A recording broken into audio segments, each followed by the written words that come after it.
ముందుగా వేదిక టీవీ ప్రేక్షకులకు స్వాగతం. వేదిక టీవీ చేపడుతున్న సర్వే ఏదైతే ఉందో ఇది కేవలం ప్రజల అభిప్రాయాలు మాత్రమే. వేదిక టీవీ అభిప్రాయం కాదు. నిజాన్ని నిర్భయంగా ప్రజలతో మాట్లాడి చర్చించడానికి వేదిక టీవీ ఎల్లప్పుడూ కృషి చేస్తుంది. ఇందులో భాగంగా ఈరోజు సూర్యాపేట జిల్లాకు రావడం జరిగింది. మరి ఈ సూర్యాపేటలో ఉన్నటువంటి కొత్త బస్ స్టాండ్కి చాలా జిల్లాల నుంచి, కొన్ని మండలాల నుంచి, అలాగే గ్రామాల నుంచి ప్రజలు ఇక్కడికి రాకపోకలు సాగిస్తుంటారు. మరి ఇక్కడికి వచ్చే ప్రజలతో మాట్లాడి కాంగ్రెస్ హయాంలో రేవంత్ రెడ్డి గారు ప్రవేశపెట్టిన ఈ 6 గ్యారెంటీలు కానీ, సంక్షేమ పథకాలు కానీ లబ్ధిదారులకు ఏ విధంగా లబ్ధి చేకూరుతున్నాయి, మరి అలాగే గతంలో కేసీఆర్ గారి పాలన విధి విధానాలు ఏ విధంగా జరిగిన విషయాన్ని వాళ్ళ అభిప్రాయం ద్వారా తెలుసుకునే ప్రయత్నం చేద్దాం. రిపోర్టర్ కార్తిక్ గౌడ్, వేదిక టీవీ.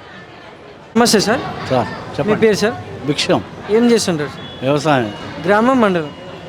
తుంగతుర్తి మండలం, వెంపటి గ్రామం. సీఎం రేవంత్ రెడ్డి గారి పాలనపై మీ అభిప్రాయం ఏంటి సార్? లేనిపోని అన్ని ఆశలు పెట్టి రైతులను మోసం చేసిండు. కేసీఆర్ పరిపాలనే బాగుండే. నీళ్లకు చాలా ఇబ్బంది, ఈ యాసంగి నీళ్ళకు చాలా ప్రాబ్లం జరిగింది. కేసీఆర్ ఉన్నప్పుడు ఇట్లా లేకుండే, సస్యామలంగా నీళ్ళు వచ్చినాయి. ఈ అనుకోని హామీలు ఇచ్చి ఆ హామీలు నెరవేర్చలేదు. ఇప్పటికీ రైతు బంధు 3 ఎకరాల దాకానే పడ్డది, 4 ఎకరాలలో పడలేదు. మళ్ళీసారి మాత్రం రైతులు కేసీఆర్ వైపే మొగ్గుంది, ఇవ్వలే. ఇప్పుడు తులం బంగారం అని చెప్పి తులం బంగారం మహిళలకు ఇవ్వలే, ఏది ఇవ్వలేదు.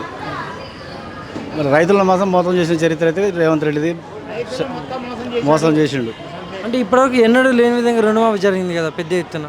ఏం జరిగింది? అలా 99% జరగలే, కొంతమందికే జరిగింది. అది అందరికీ ఏం జరగలే. కేసీఆర్ మాత్రం చేయలేదు, రుణమాఫీ చేసిండుగా. ఆయన కూడా చేసిండు. రైతు బంధు ఎన్ని ఎకరాలు ఉన్నా అందరికి ఇచ్చేసిండు. ఈయన ఇచ్చేది కూడా ఇప్పుడు ఒక కారు మొత్తం తీసేసిండు. పోయిన వానకాలం రైతు బంధు ఎగ్గొట్టిండు. ఇప్పటికీ 3 ఎకరాల వరకు ఇచ్చిండు తప్ప 3.5కి ఇచ్చిండు. 4 ఎకరాల వరకు ఇంతవరకు పల్లె. కళ్యాణ లక్ష్మి పెట్టి కళ్యాణ లక్ష్మి ₹1,00,000 పోయింది. ₹1,00,000 దగ్గర తులం బంగారం అని చెప్పి అది కూడా ఇవ్వలేదు, అది పోయింది. మరి గతంలో కేసీఆర్ గారి పాలనపై మీ అభిప్రాయం ఏంటి సార్? కేసీఆర్ ఎప్పుడైనా ఉన్న 10 సంవత్సరాల పరిపాలన మంచిగానే చేసిండు. కేసీఆర్ వచ్చిన కానీ భూములకు రేట్లు పెరిగినాయి. యాదవులకు గొర్రెల పంపిణీ ఒప్పుకోకుండా చేసిండు. రైతు బంధు కూడా మేనిఫెస్టో లేదు, అది కూడా అనుకోకుండా ఇచ్చిండు. నీళ్లు మంచిగానే ఇచ్చిండు, కరెంటు మంచిగానే వచ్చింది. 10 సంవత్సరాల పరిపాలన మంచి సస్యామలంగా జరిగింది, అది బాగానే ఉంది. అంతకంటే నేను మంచి చేస్తా అని చెప్పిన కానీ చేయలేదు. Thank you sir. నమస్తే సార్.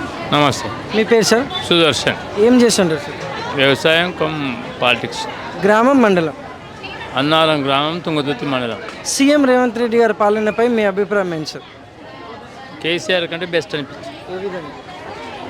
అంటే వచ్చిన కొత్తలో టీఆర్ఎస్ ప్రభుత్వం, టీఆర్ఎస్ పరిపాలన కంటే ముందు టీఆర్ఎస్ ప్రభుత్వం రావడానికి కారణం ప్రత్యేక తెలంగాణ, ప్రత్యేక ఆశయం. తెలంగాణ ప్రజలు, తెలంగాణ నీళ్లు నిధులు నియామకాలు ఎన్నో కోరి తెచ్చుకున్నారు, కొట్లాడి తెచ్చుకున్నారు. ప్రాంతీయ విభేదాలు సృష్టించారు. అన్నీ ప్రాంతీయ విభేదాలు అంటే నేను టీఆర్ఎస్ ఏం కాదు, అయినప్పటికీ కూడా కాంగ్రెస్ కొద్ది గొప్ప వాగ్దానాలు ఇచ్చింది. వాగ్దానాలు అమలు చేయలేకపోయినా ఇప్పుడున్న పరిస్థితుల్లో మాత్రం ఇస్తాను. అప్పులపాలైన తెలంగాణ నిధులు ఇచ్చుకుంటూ నెట్టుకుంటూ వస్తాడు. గ్రామ స్థాయిలో ఈ 6 గ్యారెంటీలు కూడా లబ్ధిదారులకు అందుతున్నాయంటారు సార్? లబ్ధి చేకూరుతున్నాయా? 6 గ్యారెంటీలు పూర్తి పరిపుష్టిగా చెందలేదు కదా. ఒక బస్సు ఫ్రీ తప్ప ఇంకేం రాలే కదా. కరెంటు కొంత 200 యూనిట్ల కరెంటు ఒకటి ఉపయోగపడుతుంది. ఆ గ్యాస్ ఒకటి, ఆ గ్యాస్ ఏది అన్ని లింకులు, ఏది ఆన్లైన్ లింక్ అని అదని ఇదని కొన్ని ఇబ్బందులు జరుగుతూనే ఉన్నాయి సామాన్య ప్రజలకు. అయినప్పటికీ కూడా ఇంకా మొత్తం పరిపుష్టిగా లబ్ధిదారులకు చేకూర్చాలని నా కోరిక. మరి గతంలో కేసీఆర్ గారి పాలనపై మీ అభిప్రాయం ఏంటి సార్? కేసీఆర్ గారు కూడా డబుల్ బెడ్రూమ్ ఇండస్ట్రీ అన్నాడు, ఇచ్చిండా?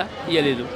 ఈ కాళేశ్వరం ప్రాజెక్టు అది డమాల్ అన్నది కొన్ని సందర్భాలలో కేసీఆర్ ఇచ్చిన వాగ్దానాలు మాత్రం ఏర్పాటు చేసి చేయలే కదా. అది పరిపుష్టిగా అమలు చేయగలదు. ఇక ఇప్పుడు మన ఈయన అది చేసిండు ఇది చేసిండు అని ఆయన ఈయన అంటాడు. అది ఎంతవరకు సమంజసం? అది కరెక్ట్ కాదు కదా. అందుకనే రేవంత్ రెడ్డి పరిపాలన కేసీఆర్ కొంతమేరకు లాభం ఉంది. Thank you sir. మంచి నమస్తే సార్. సార్ నమస్తే సార్. నమస్తే అండి. మీ పేరు సార్? ఖలీల్ ఎస్కే. ఏం చేస్తుంటారు? డ్రైవింగ్. గ్రామం మండలం? గ్రామం మర్పేడ.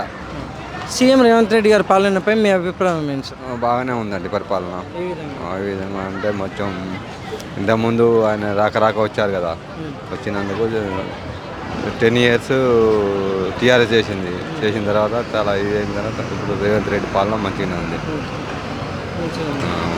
గ్రామాలలో ఈ 6 గ్యారెంటీలు ఏ విధంగా అందుతున్నట్టు లబ్ధిదారులు లబ్ధి చేకూరుతున్నాయా? కొంతమందికి అందినాయి, కొంతమందికి అందలేదు. ఏమేమి అందుతున్నాయి?